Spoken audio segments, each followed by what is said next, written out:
Welcome to the Raising Boys and Girls podcast. I'm Sissy Goff. I'm David Thomas. And I'm Melissa Trevathan. And we're so glad you've set aside a few minutes to spend with us today. In each episode of this podcast, we'll share some of what we're learning in the work we do with kids and families on a daily basis at Daystar Counseling in Nashville, Tennessee. Our goal is to help you care for the kids in your life with a little more understanding, a little more practical help, and a whole lot of hope. So pull up a chair and join us on this journey from our little yellow house to yours. The Raising Boys and Girls podcast is brought to you in partnership with Minnow. Minnow provides meaningful screen time and shared experiences for families to help you grow in your faith together. Check them out at podcast.gominnow.com. That's podcast.gominno.com.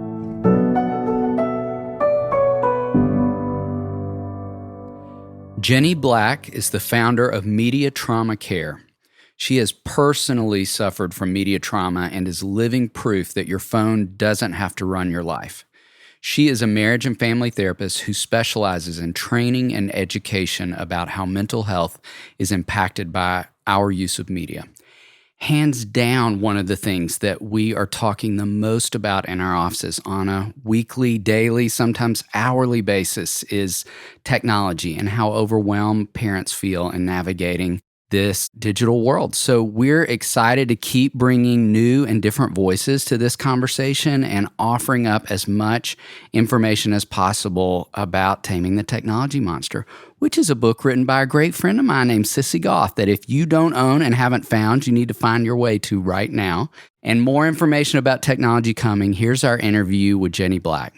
Jenny, we are so excited to have you on today and have just heard about your work for years. People have talked to us about the difference you make in their lives. And I would say in a couple of spaces. I mean, as a therapist and as a supervisor, you have some folks that did internships here that have gone on and are sitting under you and learning so much. And now what you're doing with technology. This season of our podcast is called Modern Parents, Vintage Values. And one of the questions we ask everyone is, what do you think is harder about being a parent today? Every person but one that we've interviewed, which is probably 35 people, have all said technology. And so the fact that you've created this space where you're really addressing it and helping folks navigate it just could not be any more grateful for you. So thank you for joining us. And will you tell us about kind of your journey and how you got there? So kind of a good reference point would be that my kids were some of the first iPhone kids.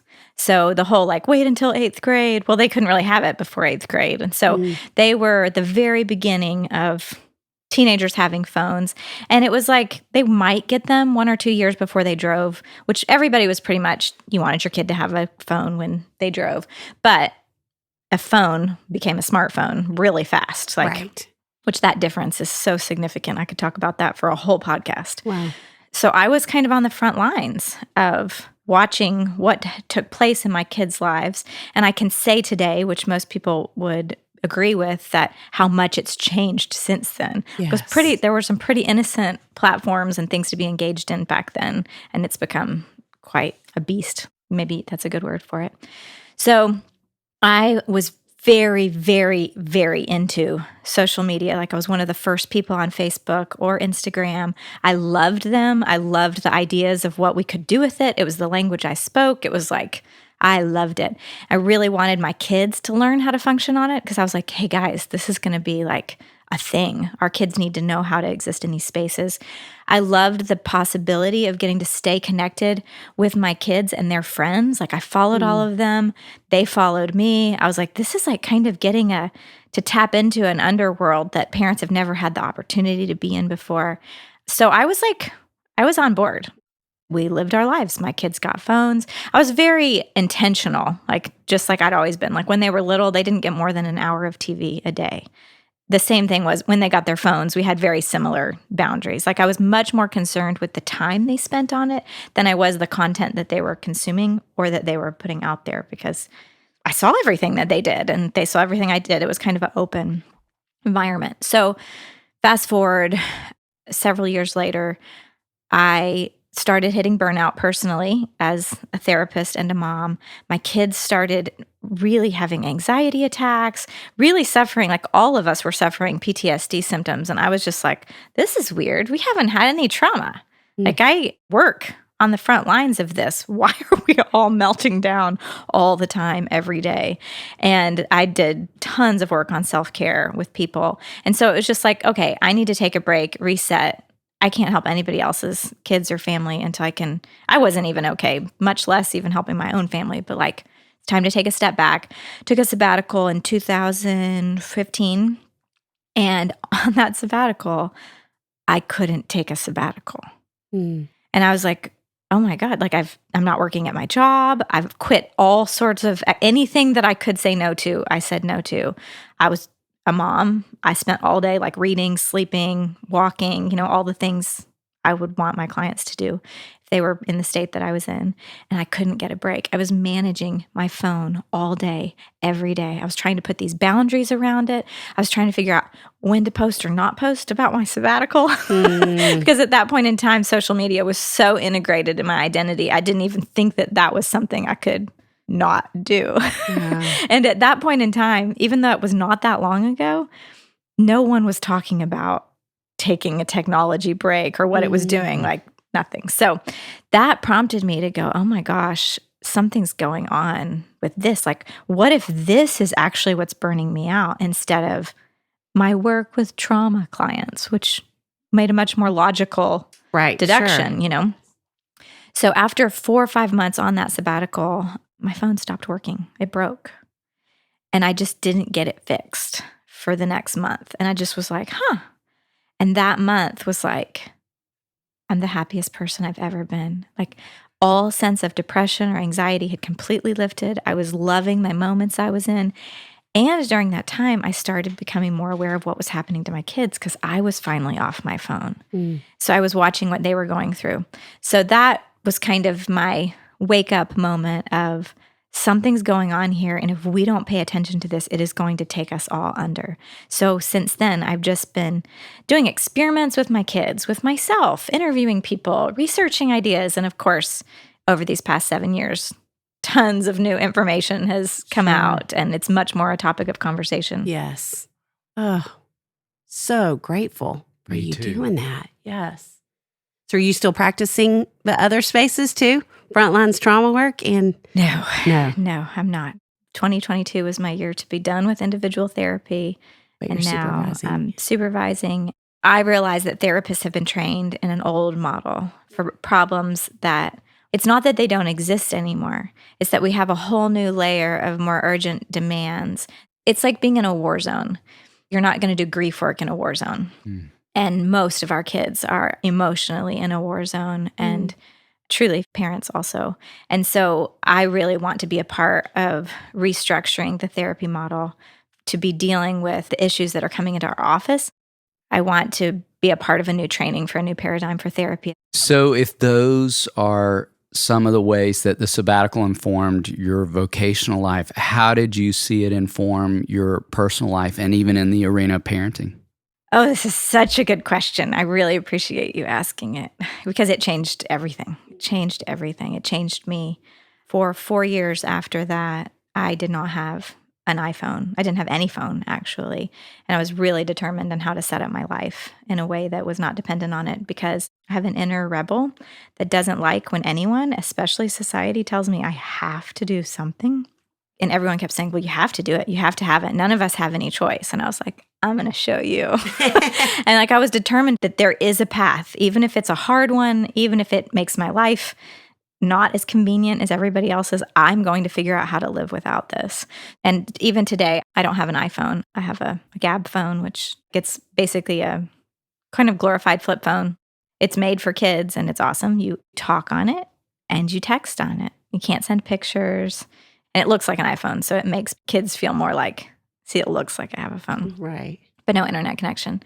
So that's a big deal. The second one is that when I got off of my phone, when I was available and when I was living screen-free, I mean, I don't even know what percentages to say.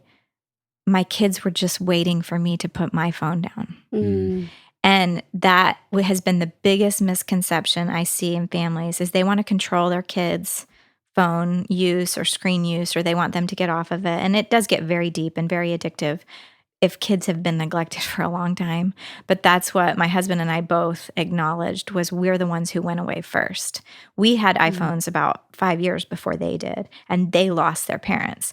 When my kids were young and I was in line with them at the post office for an hour, they had my full attention. They had me like, we're going to sing a song and we're going to play I Spy and we're going to whatever.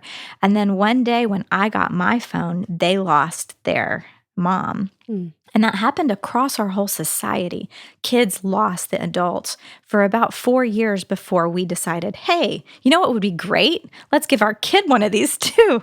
So what I realized is, even though my kids were in high school at the time, that even though they were in high school and they had all of their screen addicted, all the hooks and whatever that we all suffer from, that when I was available, like literally just sitting there available, they were always like, hey mom, like, can we talk about it? Can we whatever? And their friends were like, I was the only adult on deck that was available. And it was just like, all of these kids were just waiting for someone to be paying enough attention that they could engage with. I mean, I got invited to my kids' birthday parties. I got to help a stranger work on a speech that she was working on during a break. I had literally, because I was an adult sitting there not on my phone. So that is my number one thing, is don't worry about your kids' phone use. Worry about yours, because not just your kids, but almost every human would rather be connecting with another human than somebody through their phone, but nobody's paying attention. Wow. Your response reminds me, I was just listening to a podcast and they were talking about a study that I remember reading and thinking, I want to implement this, and forgot it, as often will happen with something I read, about what happens when we don't have our phone available at dinner, at a mealtime, say at a restaurant, and that if the phone is put away where we can't even see it, not just put down on the table where we can't touch it, that when they evaluated people's experience in the meal, they enjoyed the food more. They reported that the service was better. Like all these things, it was both mind-blowing and not, to think everything you're saying. Like, we experience people, we experience flavors, we have experiences that are way different and more satisfying when that happens. And so the very day I heard it, my wife and I were going out to dinner. I was like, all right, we're putting them away, like not just on the table, but like in your purse where we can't see them. That feels so reflective of so much of what you're saying you experience beyond a meal, but in life and in interacting with people you love. So I'm so thankful you spoke to that. Yeah, we do not in our family, and now most people are a little self-conscious of it around me. I'm sure. Yes. They're like, if there's a person with you, there's no phone. Like it's just not there. What would you say specific to kids is the effect you're seeing technology have on them? Oh gosh. Big question. It has progressively become worse. With my kids, it was a lot of distraction and a lot of anxiety because they never had their full access to their brains to think through, oh gosh, I need to get that book from my dresser, or, oh, hey, so-and-so. Like, it was missing small things when my kids were in school. That was causing them a lot of stress, a lot of anxiety, a lot of grade problems, a lot of sleep issues, because they were just scattered. So it wasn't so much that they were being traumatized by their phone. It was more that they were being pinged, and kind of that stone skipping on the surface, not having any opportune time to like sink in and really think and plan and all those things that make our life less stressful. Every year that passes, two things that are happening at the same time. The devices are getting in younger hands, and the social media, which I don't know if that's the right word, but the social media or the various platforms are becoming more and more insidious. And so you have both of those things happening at the same time. So now I feel, it sounds dramatic to someone outside of the therapeutic spaces, but I think most children who have devices in their lives, whether they have a choice or not, I don't know. I'm still up in the air about that one. It's trauma. It's trauma. I mean, and you guys believe me probably more than most people would. Like the trauma of what they're seeing, what they're not getting, what they're not having during these phases of development that are so vulnerable. And I mean, I could go off on 100 things, but the one that I think most people can grab onto easily is the device itself actually creates a disorganized attachment style. So if you have a healthy child and a healthy family, no abuse, no trauma in the old-fashioned way that we would view it, and you have this relationship with your phone and with these various platforms that is constantly giving you opposite messages, right? You belong, you don't belong. You're good enough, you're not good enough. My son said one time, I never know if the ding is going to be the thing that makes my day or ruins my week. Wow. So one of the things I say is that our phones have become our primary attachment figure. And it's the most abusive, narcissistic system that we could ever have given over our attachment to. And that's not because they're evil people that created it. It's because it's not created for humans. It was not made to be an attachment figure. And it's certainly, as we know with narcissism, it's not looking out for the people who are on it. It only cares about what it's getting from the consumer. And those consumers are now infants. They're now infants. Sissy, Melissa, and I love to link arms with other like-minded friends who are working to strengthen families. That's why we are so thrilled to be partnering with Minnow to bring you the Raising Boys and Girls podcast. Minnow is a streaming service designed just for kids, but it's so much more than that. Minnow not only provides meaningful screen time, but also shared experiences through devotionals and discussion guides for families to help you grow in life and faith together. Check them out at podcast.gominnow.com. That's podcast.gominno.com. Along those lines, what are your top 3 or 4 or 5 guidelines you want every parent to know around technology? Number 1 is parents deal with yourself first. Yes. When you have your phone put away every single time your child is present, then start dealing with your kids' habits. Like just start being available to them. I did a big training with a group of 70 kids from, I think it was like 48 states and 7 countries. After we did our talk with the kids all about this, I was having a talk with their parents the next day. And I asked them, what do you all want me to tell your parents? And they said, we want you to tell our parents to put their phones away. We want to be with them. We want to know them. So that's my number 1. Don't even worry. Number 2 is stop trying to control how and when and what and if, and really be available for your child. Realize what they're going through emotionally is so beyond them. Most of them also know it's beyond their parents. It's beyond every therapist I talk to and train. It's beyond me. I'm sure y'all feel like it's beyond you. So realize that they need a safe place to unpack what they're experiencing there without, I'm the most guilty person in the world of this, without being like, well, you shouldn't be on your phone. Get off your phone. But realize the trauma's happened and be available to talk to them. What they're going through, no other generation in humanity has had to go through it, not at the ages they are. And I think these kids, they're some of the strongest humans that we'll ever see. And they get so much grief for being on their phones and being addicted to social media, which we're the adults of that. We created that world that handed them over to that and did not do a good job of protecting them. So in my opinion, it's our job to take care of the fallout of that. So that's number 2. Number 3 would be everybody's in over their heads. So the gift that you could be offering your kid to not give them one, it's the difference between drinking water every day and drinking poison every day. It's not a punishment. And the more parents that will do it, the happier kids will be to have other kids who don't have phones. Okay, let's jump to social media since you mentioned it. What's the impact that you see it having? And you had alluded to that already in terms of what they're seeing and experiencing in the narcissist. I love that idea. And then also, what guidelines would you coach parents to have around social media? Oh, gosh. The problem is that it gives this kind of perception you get caught in this loop that you don't stop long enough to weigh the pros and cons and decide, are there more pros? Are there more cons? Do I get to make a conscious decision about whether I want this in my life? As I said, I was very active on social media. I had a very positive experience with social media.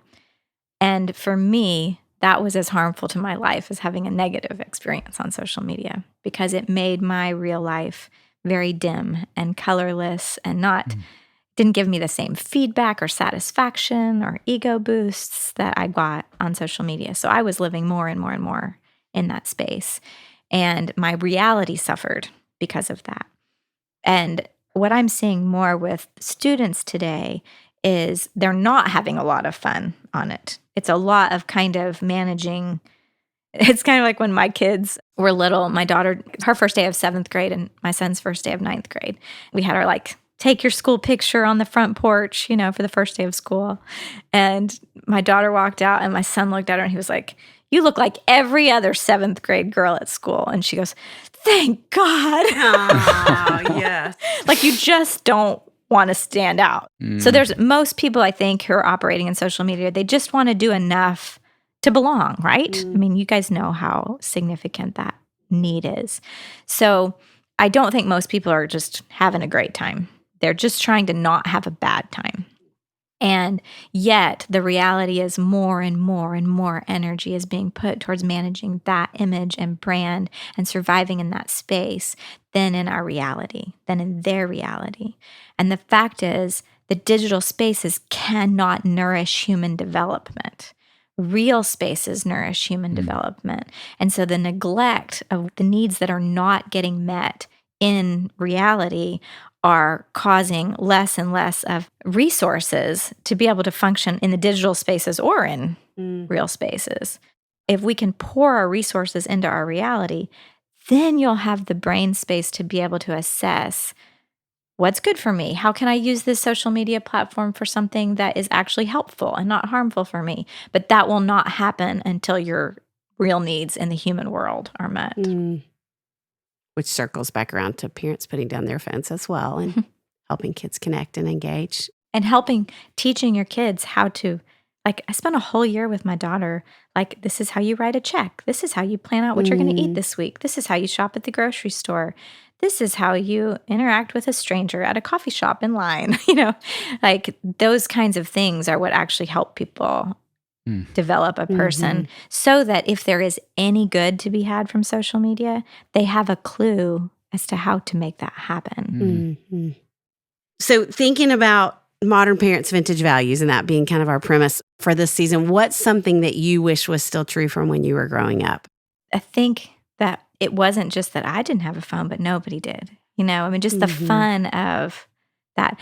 I wish the ways parents didn't monitor kids, that it's my job to keep my kids safe, that there's something I can do to keep my kids safe, and that their child's world just gets smaller and smaller and smaller. And yet we feel safe. So many kids say, my parents make me have an iPhone because they want to find my iPhone. They want to track me.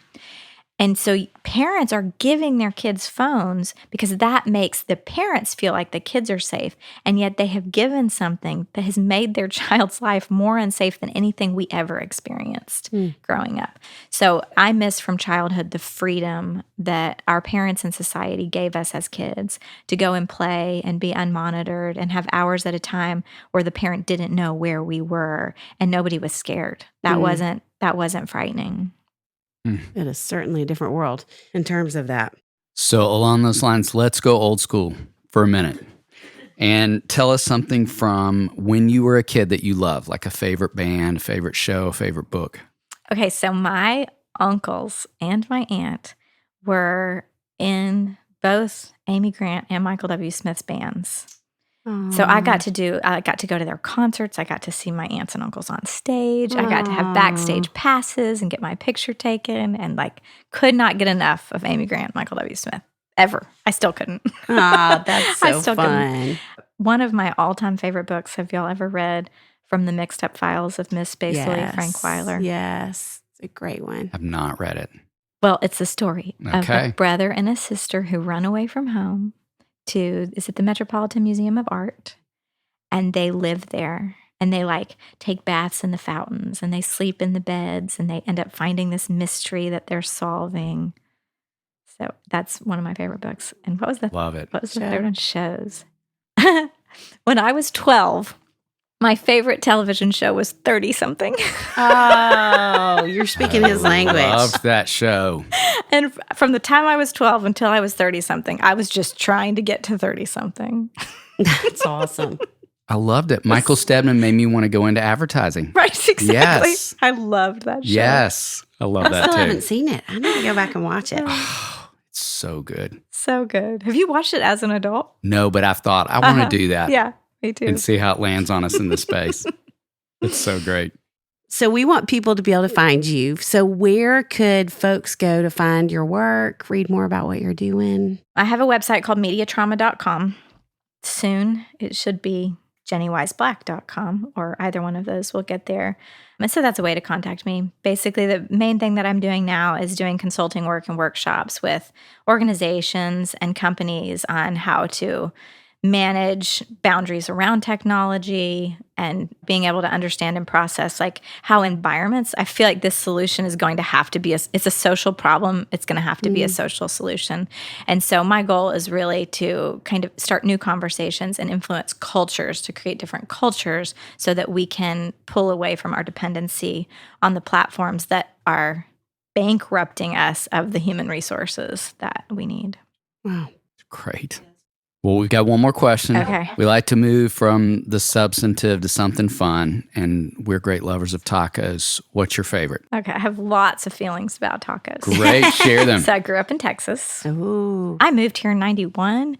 Tacos weren't a big deal in Nashville in 91. That has only happened in the last few decades or couple decades. So here, people are like really into what you put in the taco. Like how fancy and new and, cutting edge can it be? In Texas, it was about the tortilla, like the house-made tortilla. So that being said, Lady Bird Tacos makes their flour tortillas at order. And then El Guadalajara in Franklin makes their corn tortillas by hand. So I don't really care what you put in those tacos. Those are the tacos I want to eat. Oh, that's great. We'll see you at Lady Bird. We will, Yeah, yes. I hope so. Yes. I hope so. Yes.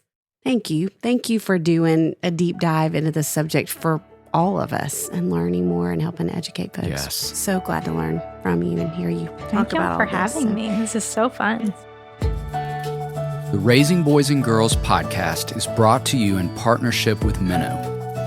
Minnow helps you make screen time meaningful for your family with shows kids love and values parents trust. Check them out at podcast.gominnow.com. That's podcast.gominno.com. It's our joy to bring the experience and insight we gain through our work beyond the walls of the Daystar House. Join us next time for more help and hope as you continue your journey of raising boys and girls.